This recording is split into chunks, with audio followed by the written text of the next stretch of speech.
Good evening, Dr. Herenton. I'm Good just evening. so excited that you have allowed us to come and speak with you today. I'm, of course, Dee Bryant. I'm representing today Jewels Magazine. And Oh. I have to say this, Dr. Herenton. Yes. You were selected as the #1 jewel, okay? And that is Okay. why you helped us to start this magazine of meeting people like Brother Herenton and writing about them. So I want you to know today you are considered Jewel's #1, okay? And Dr. Herenton, because of the many things you've done, would you like to start with sharing with us about what you have done since you left the mayorship at Memphis, Tennessee? Because, see, we honor you as being the first African American mayor in Memphis, okay? So Okay. since then, what have you been doing?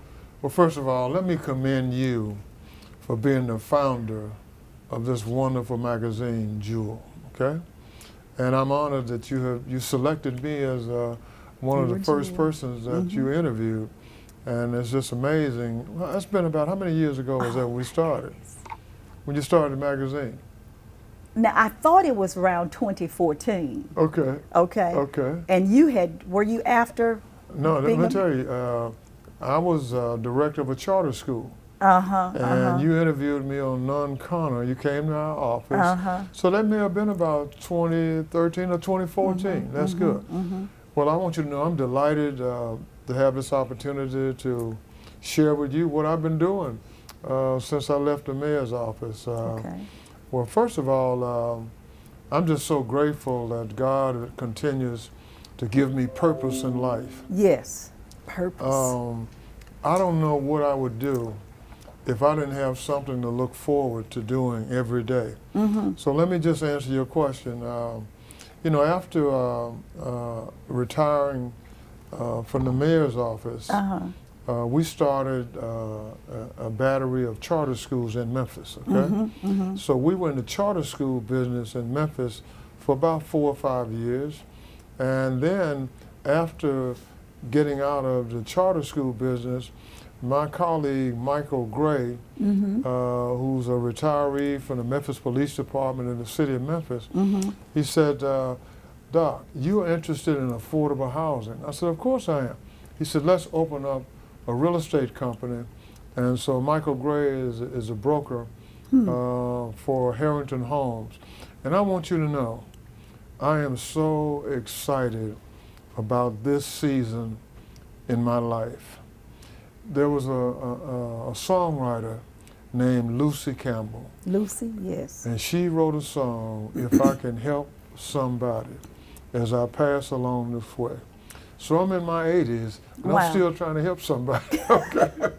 So now we want to help people to be able to afford and to have a livable experience in affordable housing. So we opened up a real estate office, Wow. it's Herenton Homes, and we've been involved in real estate for almost 5 years. But let me tell you what I'm really excited about. We are in the process. We've already looked at needs assessment, and you may or may not know this. There's a shortage of about 30,000 houses that can be classified as affordable that's lacking here. This has been documented. Our mayor, when he was director of housing and community development, Paul Young, he documented the fact that we need about 30,000 affordable housing for Memphis and Shelby County. So Michael Gray and I, we're putting together an elaborate proposal that involves bringing to the table some creative design for affordable housing. Okay. We want to bring in some developers and some builders, and we're going to go to government to help them, to help these developers to become incentivized to build affordable housing. So we're very excited about that. So we're working on these proposals, getting all of our data together, and hopefully in the next, maybe in the next couple of months, we're going to present our proposals to both mayors and hopefully the political bodies will support our endeavor because it's needed. People do not have opportunities for home ownership, and we want to create a level playing field so developers, especially minority developers, there's a shortage of minority developers and home builders in Memphis, and my business partner and I, we have this vision and we're working on it, so we're excited about it. Well, I'm excited for you, Dr. Herenton, because it sounds like an area of interest that we need in our community. So we're going to keep up with you on that. We'll have you to explain some more things to us about that. So we're excited for you about that. But I'm going to tell you this. Go ahead, go ahead. You asked me what all I was doing. That's not all I'm doing. Okay, well tell us some more. So you think just because I'm in my aching 80s, I'm going to go to work every day. I'm not only working on affordable housing. As you well know, I've lived a long life engaged in public service. 30 years in the Board of Education, with 12 of those years being school superintendent. So well, many of my colleagues and members of my family said, Doc, before you get out of here, you need to share with the Memphis public what your life has been about. Yes. And this has been one of the most heartwarming, engaging experience for me. So I'm writing my memoir. Wow. Oh, yes. And originally, we thought of doing a trilogy.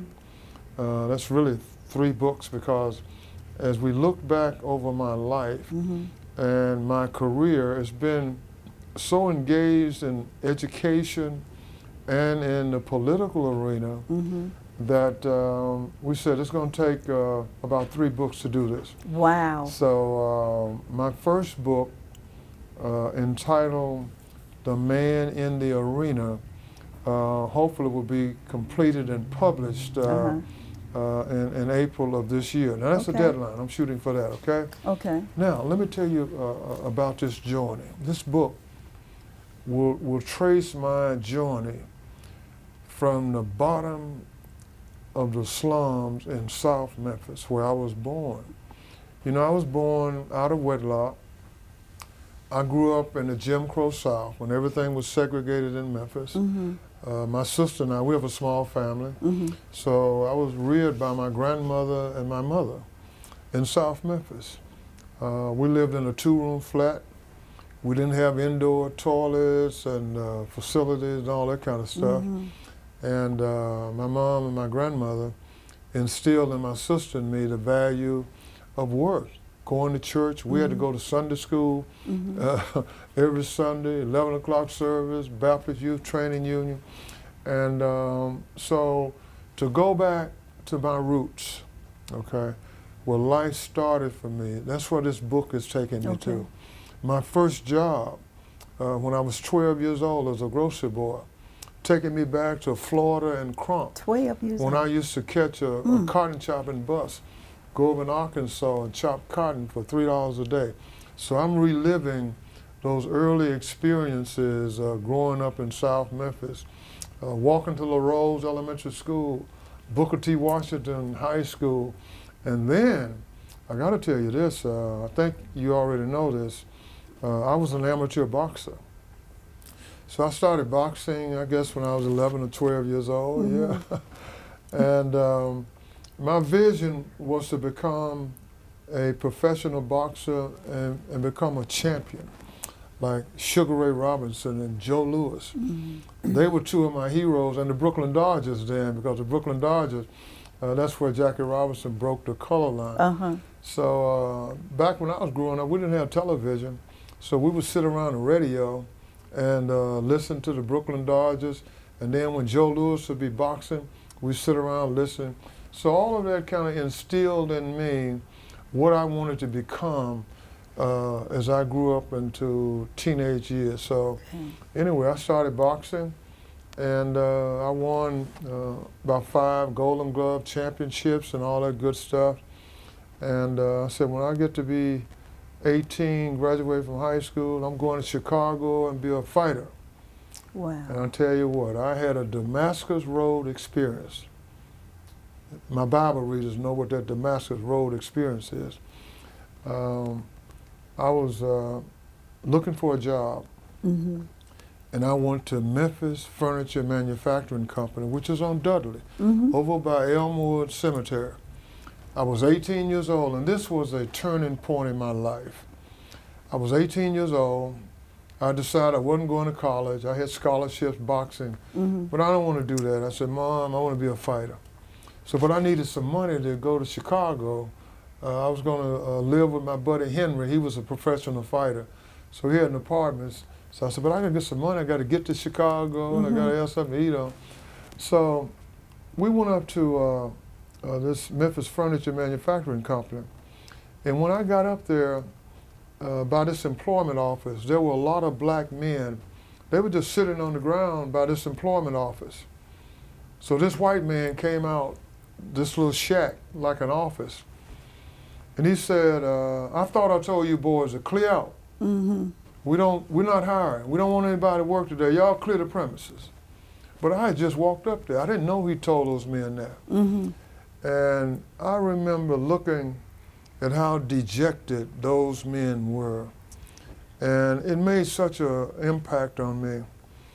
And on my walk back home down Crump, if you pass East Street, going under that viaduct, going toward Mississippi, every time I drive, I have a reflection back to 1958 when I had that experience.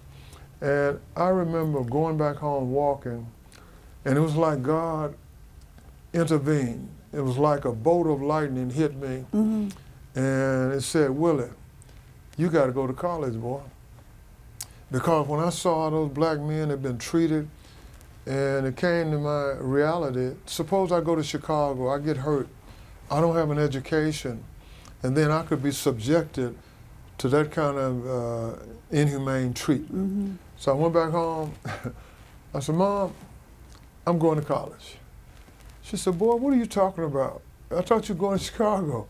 I said, Mom, I got to go to school. I got to get an education. Next day, I went over to Booker Washington, had my transcript sent to Lemoyne College. We couldn't go to Memphis State then. Memphis State in 1958 was racially segregated.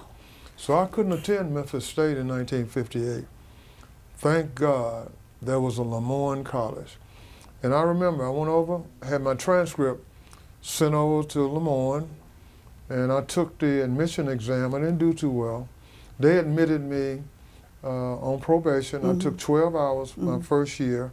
But when I went back to Mom, and she said, well, Willie, where are you going to? I said, I'm going to go to Lemoyne College. I went over, picked up the application, and they had a little catalog to explain to you the curriculum and what it costs. And I remember the tuition was $197 a semester. But we didn't have $197. My mother went to a loan company on, that's either Monroe and Union, and Mama borrowed $197 and paid my tuition to Lemoyne College. And that's where it all started with me. Yeah. And look where God has taken you through now. Absolutely. Well, I got graduated from Lemoyne, and then went to Memphis State, got my master's at 23, and I started teaching. Then I became a principal at 28 years old. And I said, you know what? I'm not going to stop being a principal. I can be the superintendent. So I always, what does the Bible say? So a man thinketh, so is he. Yes. So I was thinking that I could do this. I can do this. So I had to go and get a PhD. So I was married, 2 kids. We had a U-Haul truck, a Volkswagen, and a Chevrolet. We packed up. I moved to Carbondale for 2 years, got my PhD at 31. Came back home, and then my career in the Memphis school system just accelerated, and I became a deputy superintendent at, 34? Then I became the superintendent at 38. I was the youngest school superintendent in America of a big city at 38. So you know the story. I was superintendent, 12 years, retired, and then you all elected me mayor. Yes, we did. And I didn't even want to be mayor.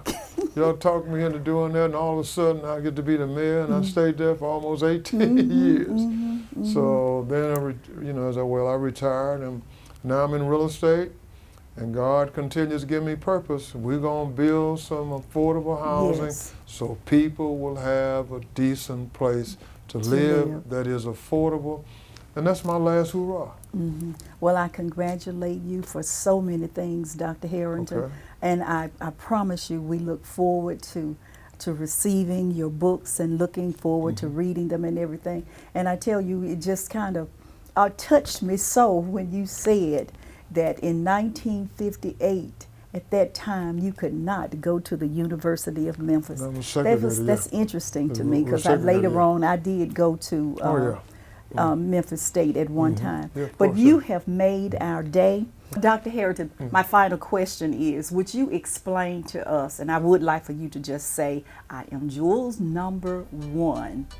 I'm Jewel's number one, and I'm grateful and highly favored that I am Jewel number one. Thank you, Dr. Herenton. I'm just so excited. I appreciate you more than you know. Okay.